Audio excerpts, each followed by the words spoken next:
Olá, bom dia para você. São 10 horas e 39 minutos. O nosso programa hoje está começando um pouquinho atrasado em função da gravidade das informações que circularam a partir da manhã de hoje, trazidas com exclusividade pela Juliana Dalpiva, aqui do ICL, dando conta de um plano para assassinar o presidente eleito Luiz Inácio Lula da Silva, o vice-presidente Geraldo Alckmin e também o ministro Alexandre de Moraes. Plano que foi urdido e tramado dentro do Palácio do Planalto por um militar, um general, que chegou a ser ministro no governo Bolsonaro, auxiliado por pelo menos outras 5 pessoas no afã de desacreditar o resultado das eleições, de eliminar a chapa vencedora e de instaurar uma ditadura no Brasil, como o próprio Bolsonaro algumas vezes chegou a mencionar.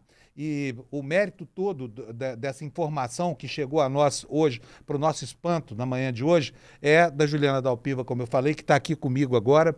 Juliana, bom dia para você. Eu quero primeiro reiterar aqui os meus parabéns para você e muito obrigado por essa informação tão importante assim, que com certeza coloca nos trilhos de novo, né, a informação histórica sobre o que aconteceu nas datas aí tão importantes de 12 de dezembro, 19 de dezembro e em todos os outros momentos da história em que foi tramado esse golpe que seria perpetrado, só não foi porque houve resistência de alguns militares em função de comando. Juliana, bom dia. Conta pra gente os bastidores dessa apuração que você fez, tão importante. Panúzio, primeiro bom dia para quem está acompanhando o nosso Em Detalhes aqui. Estamos cuidando da casinha da Gabi Varela para ela hoje, né? E é uma honra poder estar aqui com você nesse espaço para a gente tentar explicar de uma maneira um pouco mais organizada esse volume de informação que está chegando desde manhã cedo, né? Então, já faz alguns dias nós vínhamos trazendo aqui para quem acompanha a nossa audiência no ICL a informação de que existiu um plano de uma emboscada contra o ministro Alexandre de Moraes. Nós publicamos essa informação no sábado passado, se eu não me engano, era 12 de novembro. Eu passei uma semana em Brasília apurando a conclusão do inquérito do golpe de Estado, entre outros detalhes. Soube que as investigações tinham chegado a esse detalhe e trouxemos em primeira mão no sábado para a nossa audiência do ICL. De lá para cá, a gente vinha acompanhando esses desdobramentos. A operação de hoje, que chama Contragolpe, que é a operação da Polícia Federal que chama Contragolpe, ela efetuou 5 prisões de pessoas envolvidas nestes planos que previam mais que uma emboscada, o assassinato do ministro Alexandre de Moraes e do presidente Lula e do vice-presidente da República, o Geraldo Alckmin. Como é que tudo isso se dá, né, Panunzio? Para a gente começar a nossa conversa aqui. Logo depois da derrota do Jair Bolsonaro nas eleições, Jair Bolsonaro sempre deu a indicação de que nunca aceitaria a derrota. Então, ele não assume a derrota e uma série de militares e assessores, e ele próprio, se envolvem numa trama golpista a partir de novembro de 2022, na discussão de um golpe que, segundo as investigações, pelo que a gente está sabendo, já trouxemos no N1, ocorreu uma reunião entre militares conhecidos como Kids Pretos, que são militares que fazem o curso de operações especiais, na casa do general Braga Neto, em Brasília. Vou repetir porque é uma coisa chocante. Na casa do general Braga Neto, em Brasília, discutiram esse plano de golpe inicialmente, em novembro de 2022, e dali passam para a execução, Panunzio. Passam a executar um plano para não deixar que o presidente Lula tome posse e também para executar o ministro Moraes e o presidente Lula e o Alckmin. Isso se daria no dia 15 de dezembro, no que ficou conhecido ali entre eles, esse nome que eles deram, Punhal Verde Amarelo, em alusão até a próprio lema do Bolsonaro, né, que o tempo todo fica fazendo referência ao verde e amarelo, às cores da bandeira brasileira, que na verdade pertencem a todos os brasileiros e não apenas a Jair Bolsonaro.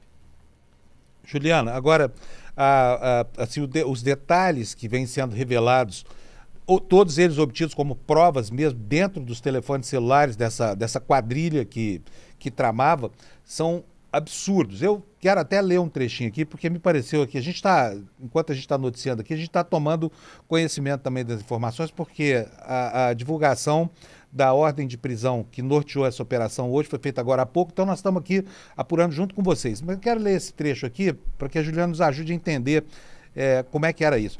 Na página 47, na página 46 e na página 47 tem a descrição de uma sequência de acontecimentos que nos levam a entender como é que seria feita, como é que seria operacionalizado esse atentado. Então tem um tópico aqui chamado, olha, tópico demandas para preparação e condução da ação, meios.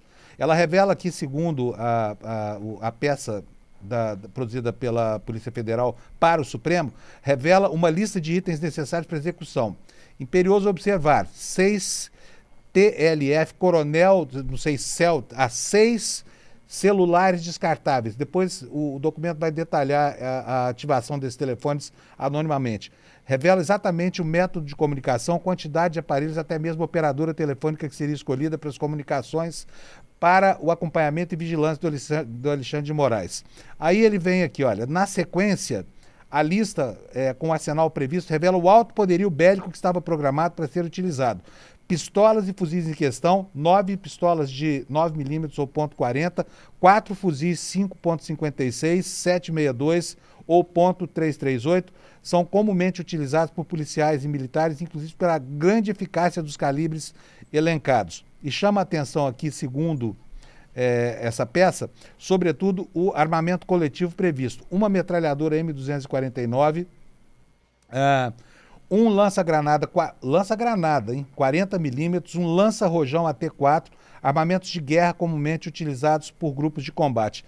E um pouco mais na frente, eles começam a ponderar sobre os riscos envolvidos nessa operação. E olha, não sei se você chegou a ler esses detalhes, mas eu fiquei pasmo aqui de ver aqui como eles consideram aceitável a ocorrência de danos colaterais. Olha, o quarto tópico do planejamento descreve os riscos e impactos da ação. Foram consideradas diversas condições de execução do ministro Alexandre de Moraes, inclusive com o uso de artefato explosivo e por envenenamento em evento oficial público.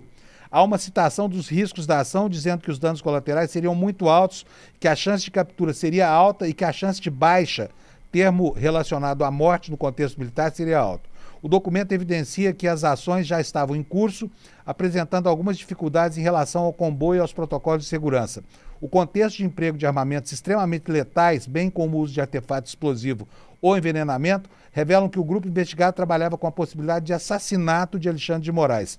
Tal fato é reforçado pelo tópico denominado danos colaterais passíveis e aceitáveis, em que o documento descreve como passível 100% e aceitável também o percentual de 100%. Ou seja, claramente para os investigadores, a morte não só do ministro, mas também de toda a equipe de segurança e até mesmo dos militares envolvidos na ação, era admissível para o cumprimento da missão de neutralizar o denominado centro de gravidade, que seria um fator de obstáculo à consumação do golpe de Estado. Portanto, eles previram, né, Juliana, aceitaram os riscos como riscos naturais decorrentes de uma ação como essa, e estavam prestes para executar uma ação como essa que poderia ter produzido muitas outras vítimas, além dos alvos específicos que eles pretendiam atingir, né?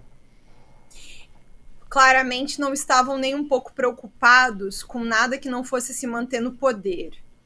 Essa era a preocupação. Se fossem matar mais alguém, se alguém fosse, se um civil que não tem nada a ver com isso, inclusive talvez até simpatizante do Jair Bolsonaro fosse alvo de qualquer coisa, poderia morrer nisso, e aparentemente não havia sequer nem dor na consciência com relação ao que podia acontecer aos demais.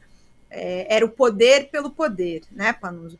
E aí eu queria também explicar alguns detalhes que eu acho que é para a gente compreender, né? Mauro Cid fez uma delação premiada, um acordo de colaboração premiada com a Polícia Federal entre o fim de agosto do ano passado, setembro do ano passado, e por esse acordo tinha a obrigação de confessar todos os seus crimes e de apresentar todas as provas. O que fica claro nessa operação de hoje é que Mauro Cid descumpriu o acordo. Mauro Cid não entregou tudo que sabia. E ele vai depor hoje para a Polícia Federal.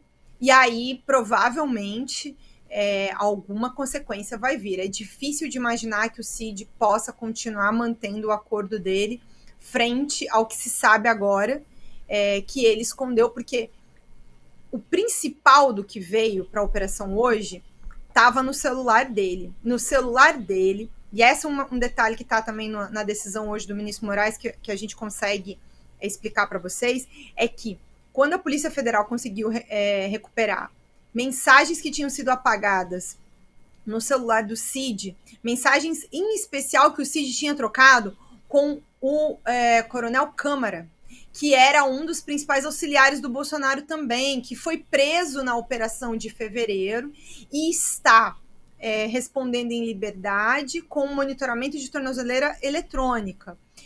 Mas nesse chat de conversas entre o Cid e o Câmara é que veio muita coisa à tona sobre esse planejamento. Um segundo detalhe importante é que na Operação Tempus Veritatis foram apreendidos vários celulares e computadores e, a partir disso, esses dados foram cruzados com os dados do celular do Cid. Então, por exemplo, o plano Punhal Verde e Amarelo, ele compunha uma operação que chama Copa 2022, que era a operação em que se daria a execução do plano, né? Eles planejaram impedir a posse do presidente Lula com a execução do presidente Lula e do Geraldo Alckmin por envenenamento. O Pano estava falando sobre a questão de terem planejado explodir, literalmente explodir o Alexandre de Moraes e também envenenar. O presidente Lula, a execução seria via envenenamento. E essa execução, a operação disso, chamou Copa 2022. E gente, isso aqui não é eu falando, tá? Nem é o Cid falando, porque ele omitiu isso da Polícia Federal. A Polícia Federal obteve essas mensagens, esses documentos, no celular de um major chamado Rafael Oliveira, que foi preso hoje. No chat dele, aí no aplicativo Signal, que também essas mensagens também foram recuperadas, se encontrou os detalhes para a execução desse plano. E aqui, Panos, é bom que a gente ajude a nossa audiência a compreender. A gente está falando disso ter sido conversado na casa do general Braga Neto em novembro, desse planejamento caminhar ao longo de novembro, e a gente falou já no N1, vou relembrar aqui, a Polícia Federal explica que encontrou dados que mostram que no dia 6 de dezembro de 2022, o general Mário Fernandes, que também foi preso hoje, que é quem concebe esse plano, imprimiu uma cópia desse plano no Palácio do Planalto, num momento em que o Mauro Cid e o Bolsonaro estavam também por volta das 6 horas da tarde. Todo mundo dentro do Palácio. E o plano para a execução do golpe, a execução das pessoas, o assassinato, né? Então, acontece tudo isso. A diplomação do presidente Lula ocorreu no dia 12. Ela foi adiantada, porque normalmente ela acontece no dia 19. E quando eles criaram esse plano, eles não sabiam que a diplomação seria adiantada. Ou seja, eles pretendiam executar esse plano no dia 15 de dezembro, 4 dias antes da diplomação do presidente Lula. Então, tudo de uma gravidade, né, Panuso, assim, absurda. É impressionante. E alguns detalhes a gente vai conhecendo à medida em que consegue ler essa peça, né, que determinou a prisão desses oficiais, são terrivelmente... olha, vou ler aqui mais um trechinho aqui para vocês, a parte em que se fala aqui sobre o planejamento para a execução do Lula e do Alckmin. O que eles queriam? Quais eram os objetivos com isso? Está tudo explicado aqui com base nessas mensagens trocadas pelo aplicativo Signal. O que diz a peça que autorizou essas prisões? O documento juntado às autos pela Polícia Federal indica a possibilidade de ações para o assassinato do então candidato à presidência eleito Luiz Inácio Lula da Silva e seu vice Geraldo Alckmin com, aqui importante, hein? com o objetivo de extinguir a chapa presidencial vencedora do pleito de 2022, conforme ressaltado pela autoridade policial. Já vou fazer uma explicação aqui. Por quê? Se matam Lula e Alckmin, a eleição teria que ser anulada, porque o presidente eleito e o vice-presidente eleito simplesmente não existiriam mais para tomar posse. Mas segue aqui a peça. O codinome Jeca seria uma alusão ao atual presidente Luiz Inácio Lula da Silva. O texto cita que sua neutralização abalaria toda a chapa vencedora, colocando-a, dependendo da interpretação da lei eleitoral ou da manobra conduzida pelos três poderes, sob a tutela principal do PSDB. Considerando que o vice-presidente de Lula é Geraldo Alckmin, e que é historicamente vinculado ao PSDB, em caso de uma neutralização de Lula, o Alckmin assumiria a presidência da República, o que faria a chapa vencedora ficar sob a tutela principal do PSDB. Então, por isso, deveriam eliminar, além do Lula, também o vice-presidente geral. Agora, olha só a loucura dessa tentativa de criar um ambiente jurídico, né, com a eliminação do presidente e do vice-presidente eleitos, para comprometer definitivamente o resultado de uma eleição que, desde o princípio, quando ela ainda era uma incerteza, foi sendo torpedeada pelo Bolsonaro com cada vez mais ênfase, né, Juliana? O Bolsonaro, desde a eleição de 2018, na verdade, já espalhava inverdades sobre o sistema eletrônico, as urnas. Mesmo a eleição que ele ganhou, ele foi eleito e reeleito várias vezes como deputado, e mesmo assim continuava espalhando mentiras e fomentando esse cenário. A questão é que quando ele chega à presidência da República, ele não quer mais largar o osso, né, Panuso? Ele não quer largar a cadeira da presidência da República. Mesmo que quando ele era candidato, ele dizia que ele não ia tentar a reeleição. Esse pedaço aí ele esqueceu, mas ele falava essas coisas. E aí ele começa, já desde o início do mandato, a fomentar a ideia. E isso se intensifica a partir de 2020.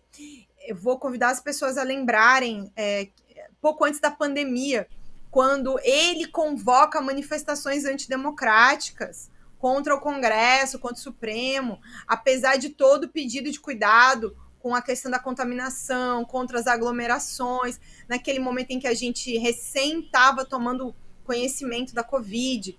E ali começam as primeiras investigações dos tais atos antidemocráticos. E ali, dali em diante, só cresce a campanha do Bolsonaro contra as urnas. Então, cria-se esse cenário, fomenta-se o radicalismo. Essas pessoas, essa situação em Brasília na semana passada, essa ideia de que o Supremo Tribunal Federal fomenta a censura por fomentar a censura, não de que tem que ter limite, né? A liberdade, ela não é absoluta. O meu direito termina quando começa o seu. Eu, quando estou trazendo as notícias aqui, eu tenho que ter responsabilidade com o que a gente está falando. Não só por uma questão profissional, mas por uma questão ética também. A gente pode ser também processado pelo que a gente está falando. Então, tudo que a gente traz com apuração, com checagem, com muito detalhe, para que a gente traga a informação correta para vocês. E um dos núcleos da investigação do golpe justamente apura isso.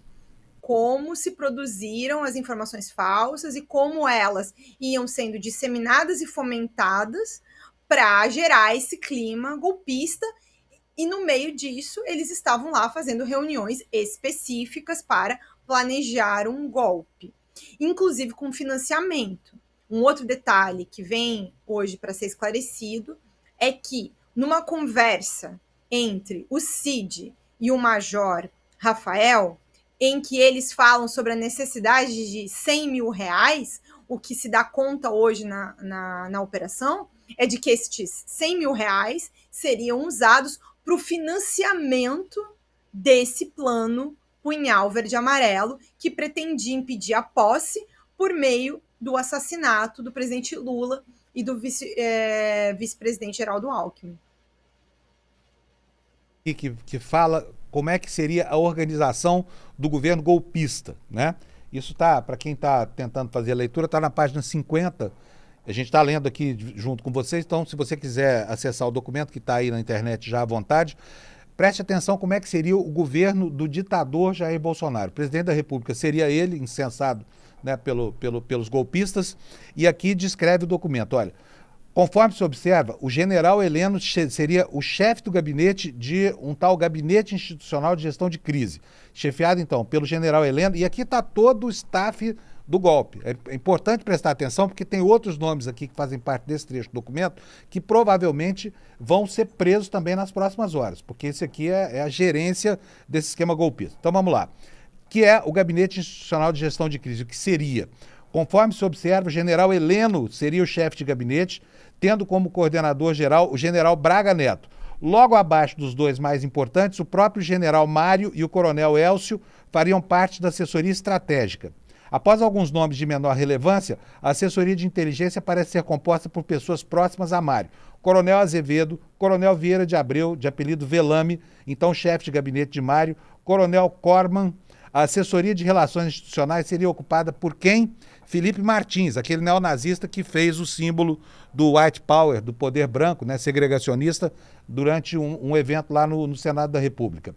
Conforme se observa, o general Heleno seria o chefe de gabinete, né? Tendo coordenador do Braga Neto, já li isso aqui, e aí vem uma série de outros nomes. Então foram identificados pela autoridade policial outras pessoas mencionadas no referido documento, o documento que embasaria esse novo governo. Coronel da Polícia Militar do Distrito Federal, André de Souza Costa, atuou como secretário especial de comunicação na SECOM, vinculado ao Ministério das Comunicações. Coronel da PM do Distrito Federal, Anderson Vilela, que foi assessor, secretário especial adjunto da... Agora, olha só onde é que esses militares estavam lotados, hein? Assessoria de Comunicação. Idenobo Iatabe, coronel reformado do Exército Brasileiro, chefe da assessoria da presidência da Empresa Brasileira de Comunicação, EBC. Portanto, estava ali, olha, toda a estrutura do golpe armada sob, né, o comando da Secretaria de Comunicação do governo. Flávio Botelho Peregrino, assessor especial de comunicação social, apontado em fontes abertas como braço direito de Braga Neto em junho de 2022. Tenente-coronel Darlan Sena Messias Larsen, atuou como assessor de comunicação da Casa Civil e do GSI, teria visitado Mauro Cid em 2023, quando estava preso. Nelson Lacava, onde é que está isso aqui? Nelson Lacava Filho, promotor de justiça militar no Ministério Público Militar. Adriano de Souza Azevedo, atuou como assessor de planejamento e assuntos estratégicos da Secretaria Executiva do GSI. Reginaldo Vieira de Abreu, apelido Velame, então chefe de gabinete de Mário, e o coronel Corman. Você conhecia algum desses nomes, Juliana? Esses nomes não me dizem muita coisa, mas você está mais habituado. Alguns deles foram já alvo da Operação Tempus Veritatis em fevereiro. Mas eu acho que a gente precisa aguardar um pouquinho, algumas horas, porque tem mais documentos para vir à tona, né? A gente só teve acesso até o momento da decisão do ministro Alexandre de Moraes. Tem duas outras peças que são fundamentais para a gente poder saber mais e mais detalhes sobre tudo que foi descoberto, que é o pedido da PGR para essas prisões hoje. E aí, não dá para a gente esquecer de lembrar para as pessoas aqui, 2 dos militares que foram presos hoje estavam escalados na segurança do G20. Foram presos no Comando Militar do Leste, aqui no Rio de Janeiro, trabalhando. Eles estavam trabalhando.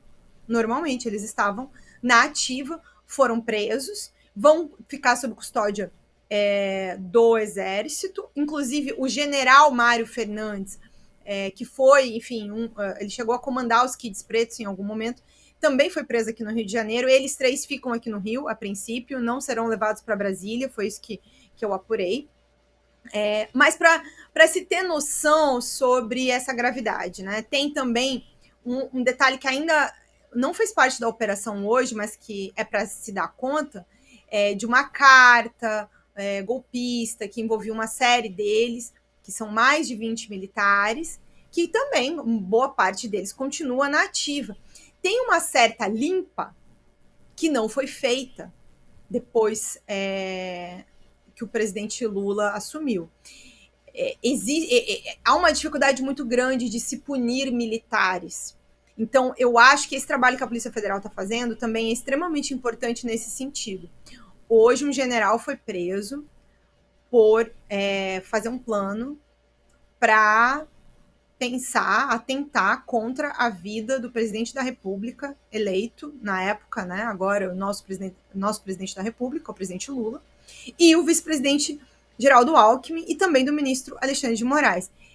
Eu não tenho conhecimento de um fato assim na história do Brasil anteriormente, sobre um general preso por planejar o assassinato de um presidente da República. Para a gente ficar bem atento à gravidade do que está acontecendo nesse momento. E acho que nas próximas horas, quando esses outros documentos vierem à tona, talvez a gente saiba mais detalhes do envolvimento destas demais pessoas. Eu cheguei a apurar algumas coisas também, que é assim, se a reunião foi na casa do general Braga Neto, eu me perguntei por que o general Braga Neto não foi preso hoje também. Eu ia perguntar isso para você agora. O que falta para decretar a prisão do Braga Neto?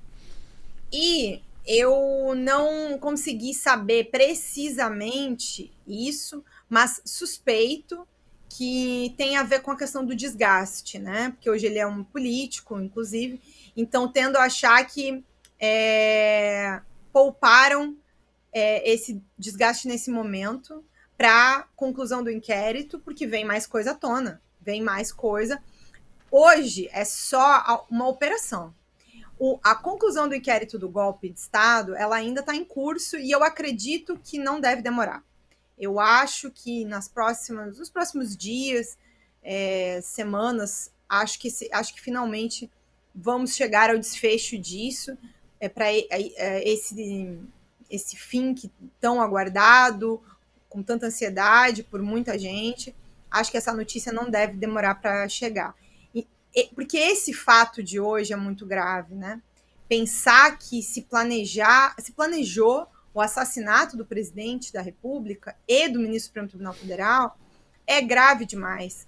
A Polícia Federal deve estar a horas de concluir o inquérito, acredito eu, porque agora me parece claro que todas as peças, depoimentos estão encadeados e estão maduros o suficiente para mostrar como se deu e em que medida e gravidade se deu a tentativa de golpe de Estado, incluindo até a preparação de assassinatos. Pois os documentos que vieram à luz hoje, que vieram à luz aí por uma reportagem inicial da Juliana, mostram algo inédito na história do Brasil.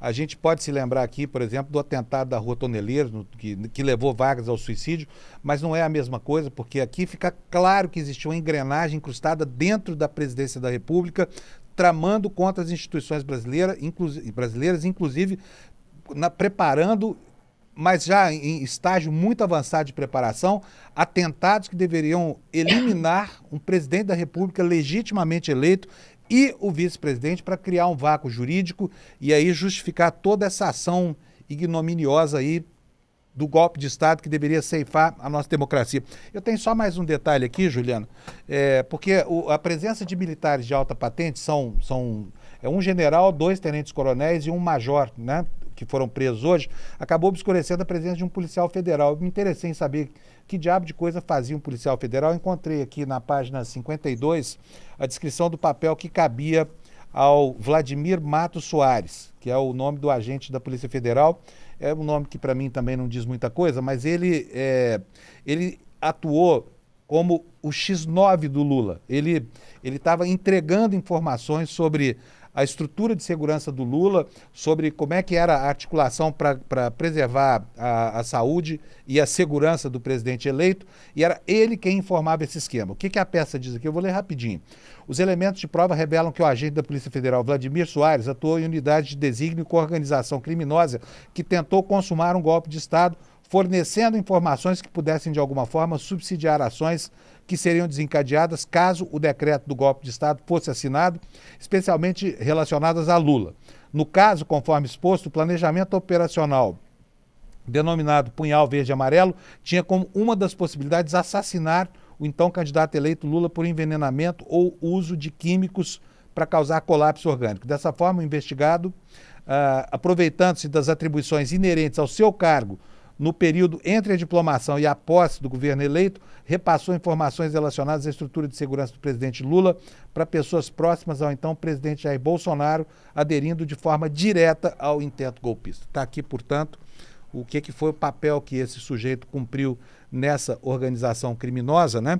E agora, graças a isso tudo, passa a fazer sentido, inclusive, o gesto de resistência do general Freire Gomes, né? Porque era uma ameaça muito grave de prender um presidente da República no exercício do mandato para evitar a consumação de um golpe de Estado, cuja articulação a gente simplesmente não conhecia, ninguém conhecia até o dia de hoje. As coisas eram muito mais graves, eram amedrontadoras, as coisas eram pavorosas que se estavam tramando lá na caserna, e certamente essa informação circulou amplamente no ambiente da presidência da República, portanto deveria ser de conhecimento desses generais que resistiram ao golpe, que esse horror todo seria deflagrado em benefício desse fascista do Jair Messias Bolsonaro. Juliana. Olha, eu acho que essa é a lição sobre o dia de hoje. As pessoas estavam falando até esse momento, em geral, críticos do ministro Alexandre de Moraes, críticos do presidente Lula, como se é tudo muito distante e fictício, como se não houvesse gravidade na tentativa, na execução de um plano golpista para impedir a posse de um presidente eleito. Mas não vai dar para ignorar e passar pano para uma tentativa de homicídio, para um plano de homicídio. Não foi só a tentativa de golpe. O que eles queriam era matar o presidente da República eleito, envenenar o presidente, explodir o ministro do Supremo Tribunal Federal. Então, tudo isso é extremamente grave e é muito importante que a investigação seja madura. Isso foi uma coisa que eu falei muitas vezes aqui ao longo dos últimos meses, quase que vencida com as críticas, com o tempo da investigação, mas como é necessário. E se a Polícia Federal não tivesse feito um trabalho preciso e minucioso, nós não saberíamos desses detalhes, que são cruciais para imaginar esse processo no Supremo Tribunal Federal daqui em diante. Então, é um trabalho que está sendo feito com muita seriedade. Venho acompanhando ele há mais de um ano, vejo muita seriedade, muita sobriedade também, sem pressa, sem paixão, sem grandes ânimos políticos. É um trabalho técnico, é uma investigação que está sendo feita de maneira técnica e de maneira muito precisa. Não é um debate se teve ou não golpe, se teve ou não um plano para matar o presidente Lula, o Alckmin e o Alexandre de Moraes. Isso é um dado, é um fato. Quem quiser discutir esse fato pode, só não pode negar que ele existiu. Essa é a principal questão hoje. A gravidade de tudo isso que aconteceu há 2 anos no Brasil. De ter muito medo de imaginar o que seria desse país se Jair Bolsonaro tivesse continuado no poder a partir de novembro de 2022. E olha, mais uma última coisa antes da gente encerrar, eu quero chamar a atenção das pessoas que foram instrumentalizadas por essa quadrilha que tomou conta do poder em Brasília e que queria acabar com a democracia brasileira. Percebam o quanto vocês, que se auto-intitularam patriotas, foram ingênuos ao participar da preparação, mesmo que de maneira involuntária, de um ambiente golpista com essa conotação e com essa gravidade, né? As pessoas que o próprio ministro da Defesa qualificou como gente boa, parentes que estavam ali de boa fé na porta dos quartéis, estavam sendo instrumentalizadas para a preparação do ambiente desse golpe. Era um golpe cruel, era um golpe terrível, era um golpe que começava com assassinatos, né, com a explosão de ministro supremo, com o envenenamento de presidente eleito e com o fim drástico da democracia brasileira, que sempre foi o objetivo final desse sujeito chamado Jair Messias Bolsonaro e de todo mundo que o cercava lá na presidência da República. Então é isso, Juliana. A gente precisa encerrar agora. Se você quiser deixar mais alguma informação, fique à vontade. A gente ainda tem muito trabalho aqui hoje. Muita. Então, temos que continuar lendo os documentos. Se tem mais coisa para vir à tona, deixa um beijo aqui para a nossa audiência que acompanhou a gente desde manhã cedinho. A gente vai continuar aqui trabalhando e trabalhando muito. Então tá bom. Um beijo, Juliana. Parabéns mais uma vez. Obrigado para você que ficou conosco aqui no Em Detalhes. Obrigado a Gabi Varela, que deixou aqui seu espaço para a gente tomar conta hoje diante da gravidade dessas informações. E você continua aqui na programação do ICL. Pode ter certeza, viu? Você ficando aqui, você vai estar muito bem informado de tudo que aconteceu, que está acontecendo nesse nosso país. Olha, eu quero só dar um último recado aqui. Hoje tem a reprise da aula de negócio. Você está vendo aqui embaixo aqui no vídeo, da aula de negócio com o Edu Moreira, às 20 horas. É uma aula que vai te ensinar a contar boas histórias para aprender a vender os seus produtos ou conquistar aquilo que você pretende conquistar, promovendo a si mesmo, promovendo as suas causas, né? Então, tudo isso hoje é de graça, começa às 20 horas e você pode assistir essa aula conduzida pelo nosso mestre aqui, pelo Eduardo Moreira. Então, bom dia para você, muito obrigado pela sua audiência e até amanhã no N1. Tchau. Fala, turma, tudo jóia? Que incrível a aula que a gente teve nessa quinta-feira sobre vendas e persuasão. As pessoas foram, muitas empolgadas e outras com o pé um pouco atrás. Pô, esse conteúdo aí, não é meio aquele negócio de autoajuda, de coach, e saíram da aula maravilhados. Caramba, mas calma aí, a gente teve uma aula de roteiro. A gente aprendeu todo esse conteúdo acadêmico das pesquisas das maiores universidades americanas. Se eu soubesse que era assim, eu tinha chamado o pessoal da empresa para ver, tinha chamado o pessoal da família. E tem muita gente pedindo pra gente fazer mais uma exibição. A gente não vai ter replay dessa aula, como a gente falou, mas a gente vai fazer uma exibição fechada dessa aula hoje, terça-feira, às 8 horas da noite. Aproveita e avisa todo mundo que você acha que vai querer participar também, porque aí depois dessa, só pra quem já estiver no curso vai ficar na nossa área fechada, tá bom?